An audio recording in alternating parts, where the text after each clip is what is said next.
it's Courtney with the Colorado. Hi, Kikoa. It's Courtney with the Colorado Wolf and Wildlife Center. Today we're in with Kikoa and Kenai and Sakara, and I also have our owner and founder, Darlene, with me today. They're very excited to see their mother. So what we're talking about today is Yellowstone. I'm going to go over what the wolves did in Yellowstone when they were reintroduced in 1995, and then Darlene's going to talk to you guys about what's happening right outside of Yellowstone, and the wolves are in danger right now. So in 1995, Yellowstone's ecosystem was dying. They had too many elk and they were turning into mega herds. Now elk, once they're in that mega herd, what they do is they stay in one spot unless something like the wolves are there to come break them up. When they stay in one spot, what they're doing is killing the grasses. Once they've killed all the grasses and the streamlined vegetation, they're actually going to work their way up to the aspens and the willows. Once they do that, you're taking away homes and shelter for so many animals such as beavers, birds, small reptiles, small mammals. Even streamlined vegetation can hurt fish. So that's why Yellowstone was actually getting really sick. And they took notice to that, and so they said, let's bring in wolves from Canada. When they brought in some wolves from Canada, they actually ended up breaking up those herds, and 350 species came back to Yellowstone because what the wolves started doing was taking the sick. A lot of the elk were starting to get really sick with different diseases like blue tongue, waist... He's a big boy, you probably couldn't see me. So they were getting diseases, really sick, and so they were actually breeding sick and weaker animals. So when wolves came in and took away the sick and the old, and even when you take a young elk that's healthy, when you cull that off, they're actually going to make a stronger calf next season so it can fit the environment of where there are wolves. So that really brought Yellowstone back to life. Every single year, Yellowstone makes $35 million. The wolves in Yellowstone make $35 million. Yellowstone makes a lot more, but alone, 35 to 37 million. That's a lot. People want to see what the wolves achieved, meaning that it's no longer that barren national park. It's now this lush, beautiful place where millions of people go each year. And they also want to see the wolves, but unfortunately, you don't have a great chance of seeing them anymore. And Darlene's going to talk to you about why that is. Well, in Yellowstone, in the 20-year study, there's only about 100 wolves that are in Yellowstone. So that's not really a lot of wolves that's there. And unfortunately, what's happening now is there is a proposal to up the amount of wolves being killed outside of Yellowstone National Park. It's going from 2 to 6 to be able to lure them out of the park. And that is, I mean, to me, that is just unacceptable to be able to do something like that. So they're doing the means of, wolves don't know borders. So you can literally bait a wolf out of a park. What that means is you can take a carcass and put it right outside of the boundary lines of Yellowstone. You can do puppy sounds where some of the wolves will hear a pup and go to see what's wrong. And as soon as they put one paw over that line there, they're in the crosshairs.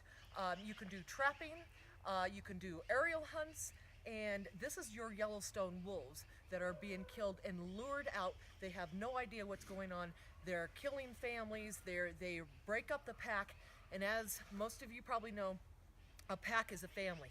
And you have your alpha pair, you have your family members, you have your pups, and once you take out maybe one of the parents and some of the other members, you've just disrupted that whole pack, you know, integration there of how they hunt, how they live, how they survive. So it's just something that is not fair, and there is a proposal to up that amount.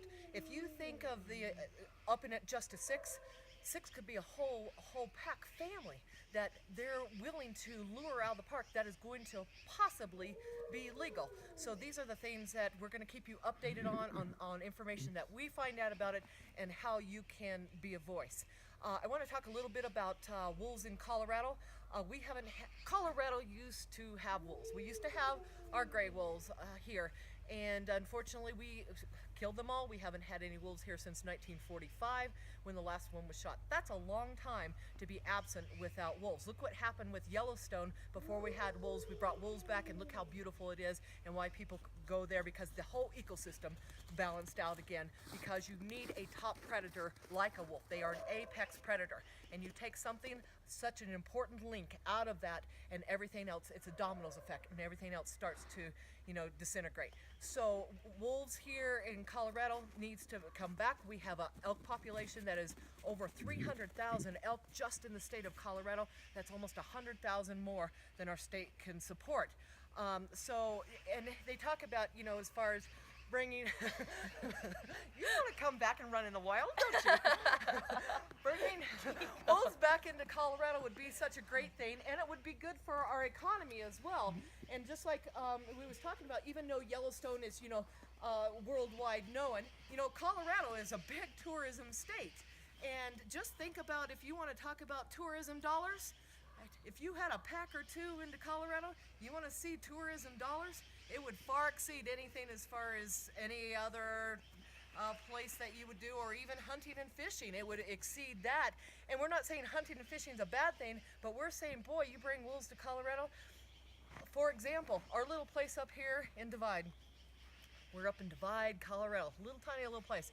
When businesses in the past where, you know, the economy went bad and businesses were starting to close and everything, we thrived. And the reason why?